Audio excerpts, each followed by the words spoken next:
నమస్తే ఓటెన్ టీవీకి స్వాగతం. డ్రగ్స్ పై ఉక్కుపాదం మోపాలనే లక్ష్యంతో పోలీసులు చేపట్టిన డ్రగ్స్ పై దండయాత్ర సైకిల్ యాత్రకు ప్రజల నుంచి విశేష స్పందన లభిస్తుంది. ఎస్వి రాజశేఖర బాబు నేతృత్వంలో అడ్మిన్ డీసీపీ కేజీవీ సరిత స్వీయ పర్యవేక్షణలో 34 రోజుల పాటు ఏవుల్లో 10 కిలోమీటర్ల లక్ష్యంతో సాగుతున్న యాత్ర 28వ రోజున జగ్గైపేటలో ఘనంగా ముగిసింది.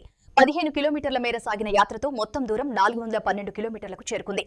జగ్గైపేట మార్కెట్ యార్డ్ లో ఏర్పాటు చేసిన భారీ సభకు ఎన్టీఆర్ జిల్లా collector Lakshmisha, NTR police commissioner RK Ravikrishna, Eagle IG Sriram Rajagopal, MLA B Lakshminarayana తదితరులు హాజరై యువతకు దిశానిర్దేశం చేశారు. శివాజీ విగ్రహం వద్ద ప్రారంభమైన ర్యాలీ ఎన్టీఆర్ సర్కిల్ వరకు సాగింది. సాయంత్రం 500 మంది విద్యార్థులతో అవగాహన ర్యాలీ నిర్వహించారు.